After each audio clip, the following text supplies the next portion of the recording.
Views కోసం ఫాలోవర్ల కోసం social media ఇన్ఫ్లుయెన్సర్లు ఎంతకైనా దిగజారుతారు అనడానికి ఈ సంఘటనే పెద్ద ఉదాహరణ. జేక్ జీకింగ్స్ అనే ఒక Australian influencer Pakistani bowler Usman Tariq bowling action ను సరదాగా ట్రోల్ చేస్తూ ఒక వీడియో చేశాడు. ఇది మనందరం చూసే సాధారణ క్రికెట్ ఫ్యాన్ బ్యాంటర్. కానీ సౌద్ జర్వార్ అనే పాకిస్తానీ ఇన్ఫ్లుయెన్సర్ దీన్ని ఒక పెద్ద అవకాశంగా వాడుకోవాలనుకున్నాడు. అతను కెమెరాతో సహా స్టేడియంలో జేక్ ను వెతుక్కుంటూ వెళ్లాడు. మొదట ఒక పెద్ద అభిమానిలా నటించి నీకోసం ఒక గిఫ్ట్ తెచ్చాను అని చెప్పి జేక్ చేతిలో ఒక శాండ్ పేపర్ ముక్క పెట్టాడు. కొన్ని ఏళ్ల క్రితం బాల్ ట్యాంపరింగ్ కోసం ఆస్ట్రేలియా వాడిన శాండ్ పేపర్ ను గుర్తు చేస్తూ అతన్ని అవమానించాలని ప్రయత్నించాడు. కానీ ఈ డ్రామా వెనుక ఉన్న అసలు నిజాన్ని ఆ ఆస్ట్రేలియన్ ఇన్ఫ్లుయెన్సర్ బయట పెట్టాడు. జేక్ తన ఇన్స్టాగ్రామ్ లో అసలు కథ చెప్పాడు.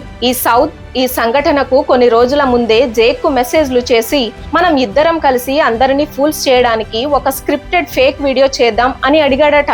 అంటే ఒకవైపు ఫేక్ వీడియోల కోసం బేరసారాలు నడుపుతూ మరోవైపు ఏమీ తెలియనట్టు కెమెరా ముందుకు వచ్చి దేశభక్తుడిలా నటించాడు.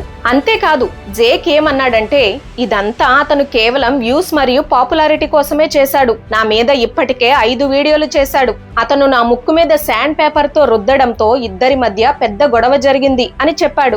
అయితే ఈ డ్రామా ఇక్కడితో ఆగలేదు. ఫిబ్రవరి 15న పాకిస్తాన్ పై ఇండియా గెలిచిన తరువాత జేక్ మన భారతీయ అభిమానులతో కలిసి భారత్ మాతాకి జై అని నినాదాలు చేస్తూ సంబరాలు చేసుకున్నాడు.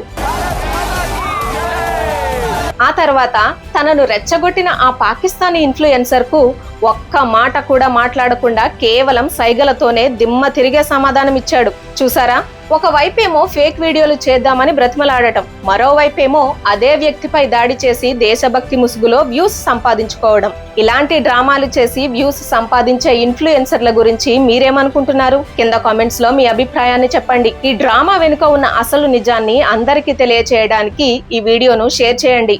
జై హింద్.